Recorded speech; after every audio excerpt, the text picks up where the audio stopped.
네, 오늘 여기도 닫았습니다. 네, 근데도 따뜻해요. 어저께 이제 그동안 한 5일 동안 저희를 좀 힘들게 했던 이 히터를 고쳤습니다. 근데 동부 서비스센터에서 와서 이걸 고치는데요. 뭐라고 말씀하냐면, 자, 보조 히터가 있는데 라인이 4개가 있답니다. 근데 4개 중에 2개가 끊어졌대요. 이 2개가 끊어졌기 때문에 송풍은 되는데 바람은 나오는데 왜 틀어놓은지를 모르는 겁니다. 여러분, 저 큰 이 기계에 비하면 사실 라인 2개는 아무것도 아닌 거예요.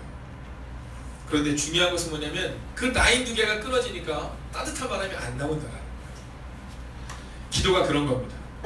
사람들은 교회에서 무엇이 중요하냐고 물을 때 기도 정도는 아무것도 아니다 라고 말하지만 사실은 기도가 바로 그런 겁니다. 기도가 끊어지면 열기가 나올 수 없다는 거죠. 여러분, 믿음이 그런 겁니다. 믿음이 끊어지면 자리만 차지하고 있는, 공간을 채우고 있는 기계에 불과하다라는 거죠. 제가 좀 전에도 말씀드렸지만 현재 영하 13도입니다.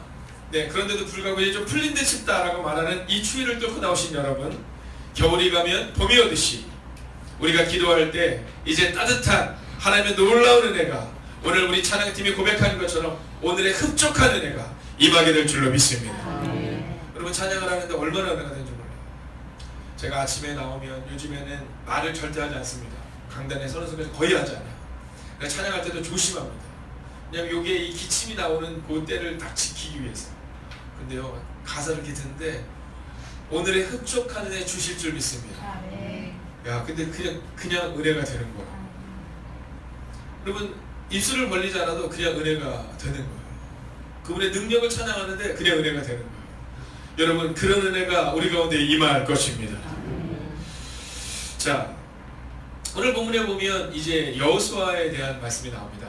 우리가 어제도 함께 살펴보았지만 어제는 섬기며 모델했다면 오늘은 쓰임받는 모델이 되어야 한다라는 겁니다. 자, 공동체에 쓰임받는 모델이 없으면 공동체가 어려워집니다. 가정에서 어머니가 바로 서지 않으면 가정이 어려워지듯이, 교회에서 목회자나 재직들이 바로 서지 않으면 교회가 어려워지듯이, 또는 회사에서 사장님이 잘못된 행동을 하면 회사가 어려워지듯이 여러분, 쓰임받는 모델이 필요하다라는 겁니다. 자, 오늘 기도자가 그렇게 기도했어요.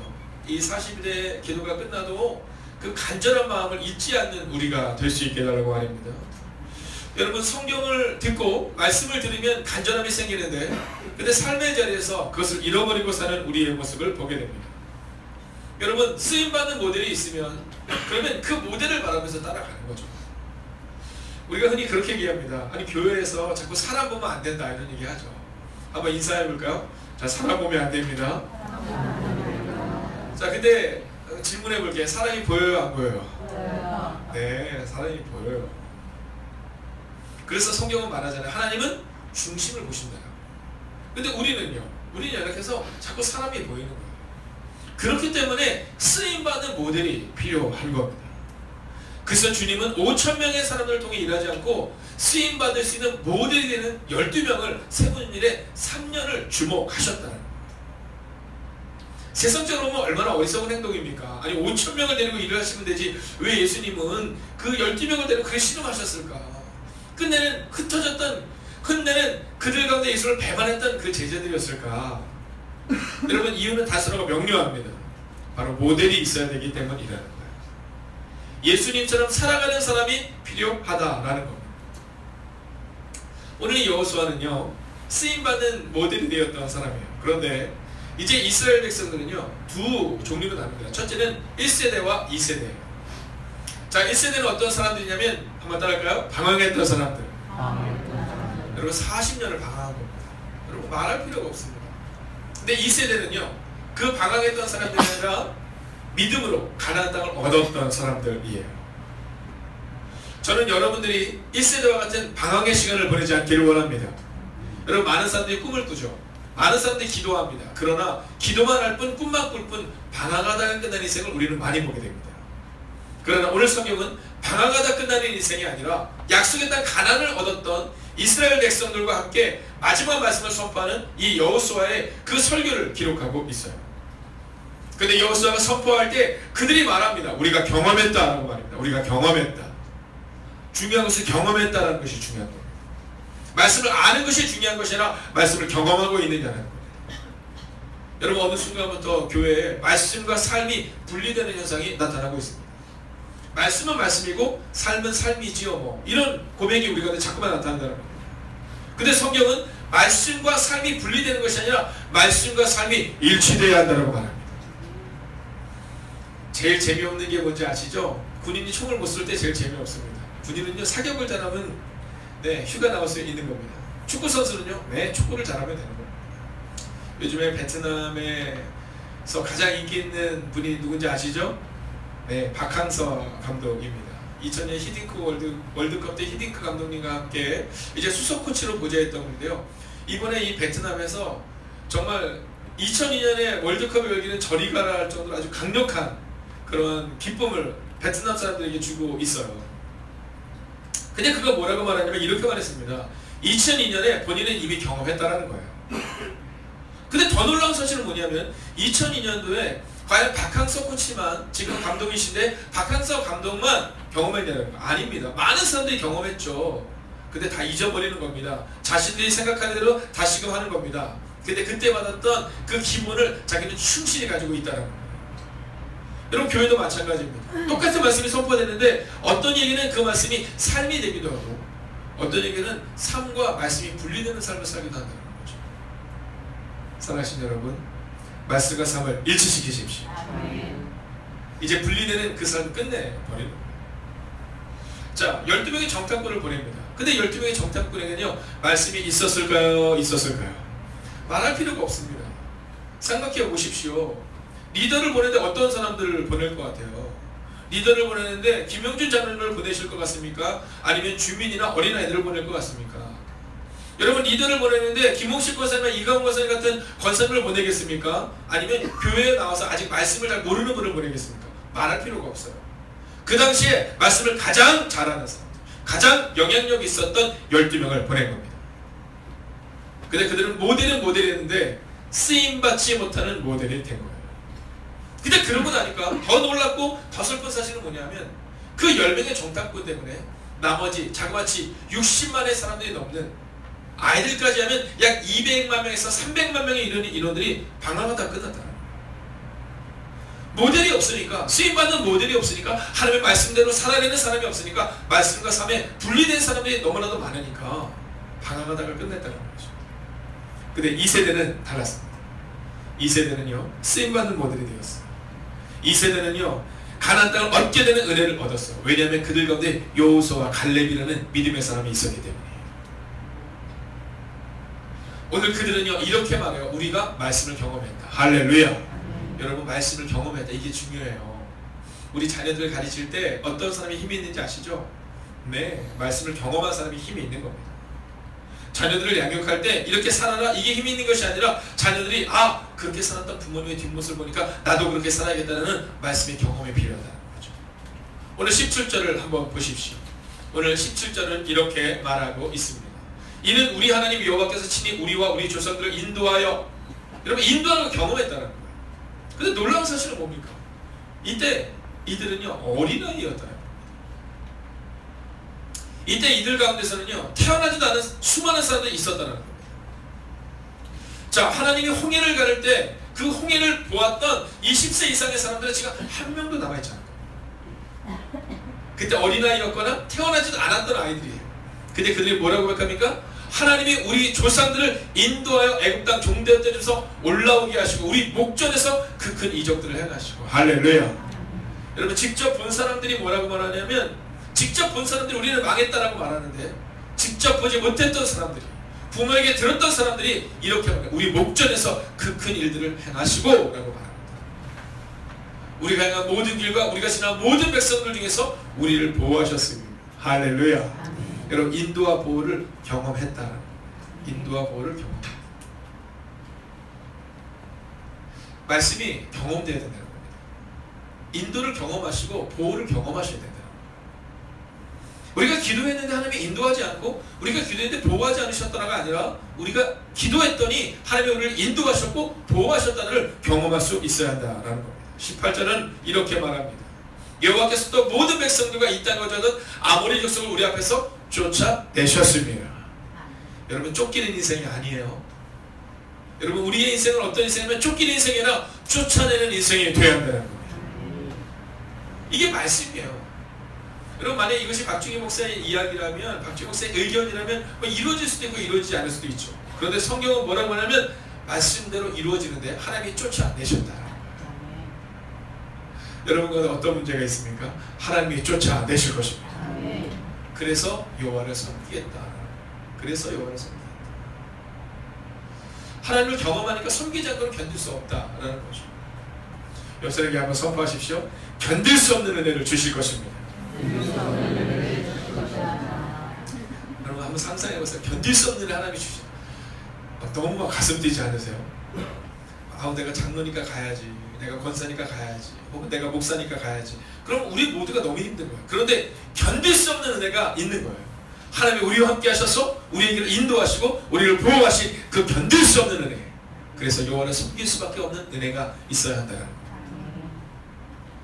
그런데 이 여호수아가 그러면 어떻게 이러한 쓰임받는 모델이 되었을까? 여호수아는요 순간순간 하나님을 만났어요. 여러분 여호수아서를 보면 여호수아가 새벽에 일찍이 일어나는 장면이 나옵니다. 자, 일찍 일어나서 뭐 했을까요? 운동했을까요? 네, 하나님께로 나가 기도했다. 새벽에 일찍 일어나서 하나님께로 나아갔다. 즉 어떤 상황 가운데서도 그 문제를 해결하기 원한다면 하나님과 1대1의 관계가 있어야 됩니다. 몇 명이 있느냐가 중요한 것이 아니라 하나님과 1대1의 관계. 자, 오늘 신약에도 그런 대표적인 인물이 나옵니다. 여러분 예수님의 제자들 중에 가장 탁월했던 자가 누구예요? 네, 베드로입니다. 여러분 베드로예요. 베드로인데 이 베드로가 얼마나 위대하냐 하면 이제 청년들과 함께 그 로마에 가면 거기에 이 바티칸 시국이 있습니다. 거기에 가면 동상이 큰 성당과 동상이 있는데 거기에 누가 서 있는지 아시죠? 베드로가 서 있어요. 베드로가. 근데 베드로가 서 있는데 베드로가 그 동상이 베드로인 줄 어떻게 하는지 아세요? 베드로한테 뭐가 달려 있을까요? 네, 열쇠가 있어요. 열쇠를 보고 저 동상이 베드로가 이렇게 알 수 있는 거예요.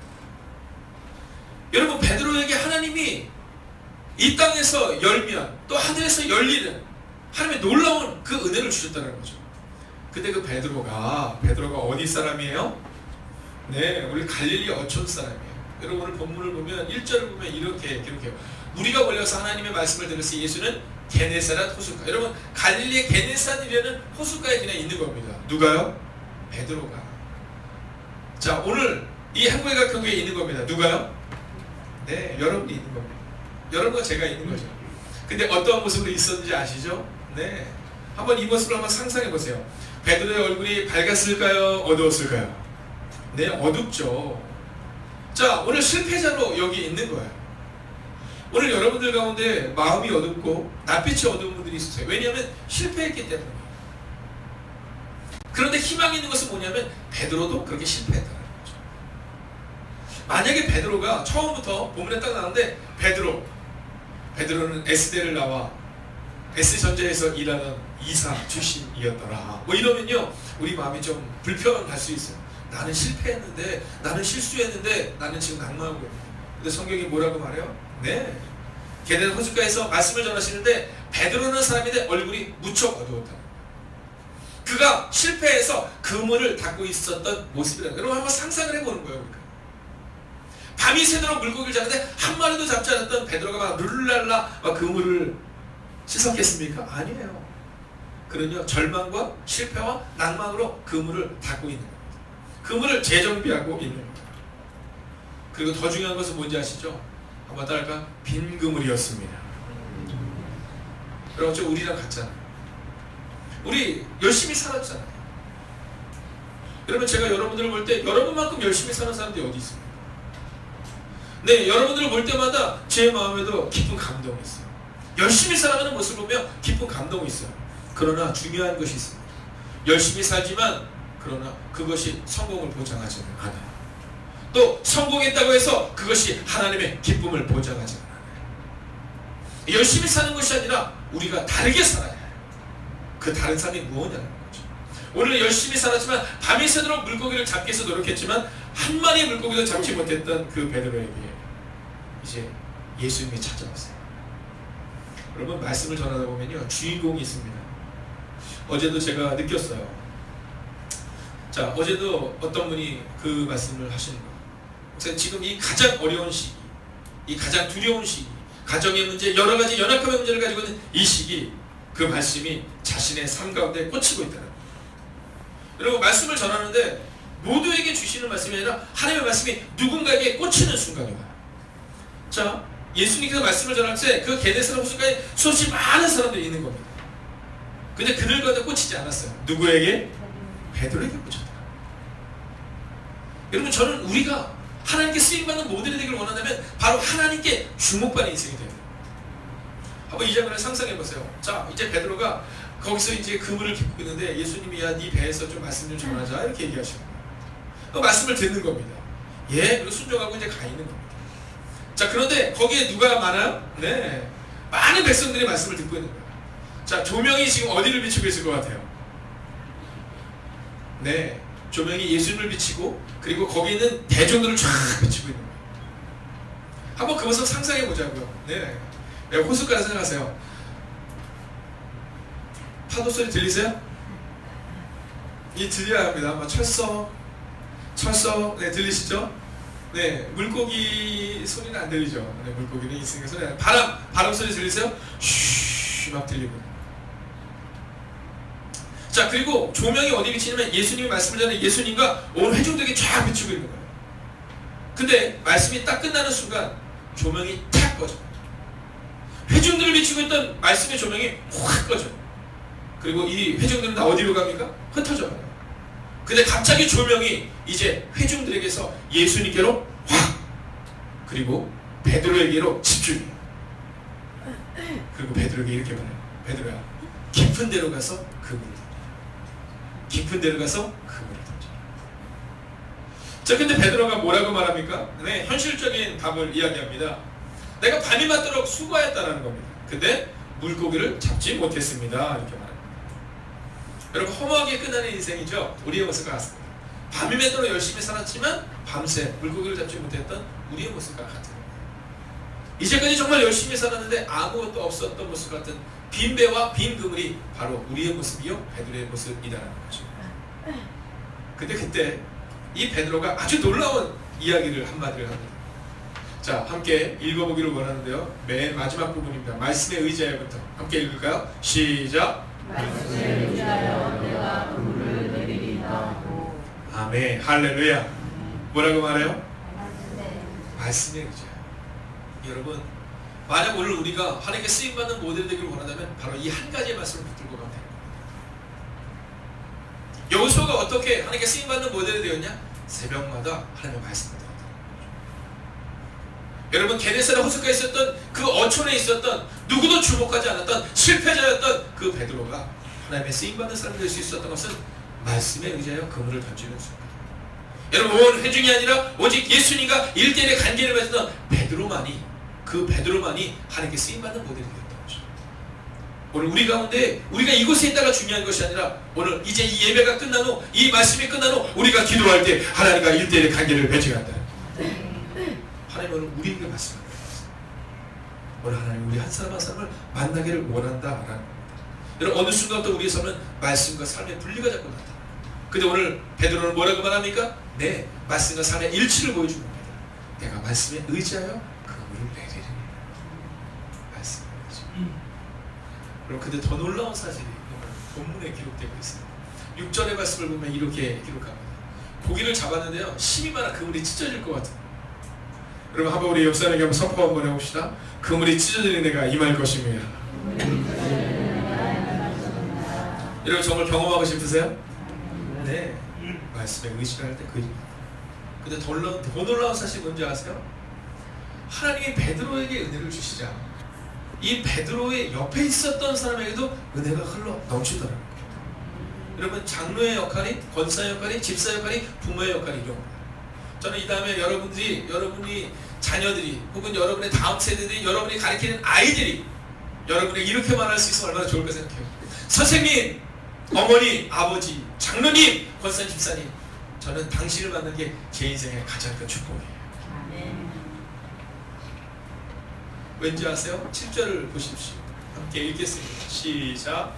이에 다른 배에 있는 동무들에게 쫓아와서 도와달라니 그들이 와서 두 배를 세우매 잠기게 되었더라. 아멘. 할렐루야. 여러분, 처음 시작은 베드로의 한 배로 시작했는데요. 베드로 때문에 다른 배에 있는 그 배도 그물이 찢어질 만큼 배가 잠길 만큼 물고기를 잡게 되었다. 여러분, 이런 사람이 바로 쓰임받는 모델입니다. 말씀에 의지했던 베드로 때문에 옆에 있는 배도 그물이 찢어지고 옆에 있는 배도 배가 가라앉을 만큼의 은혜를 받게 되었다.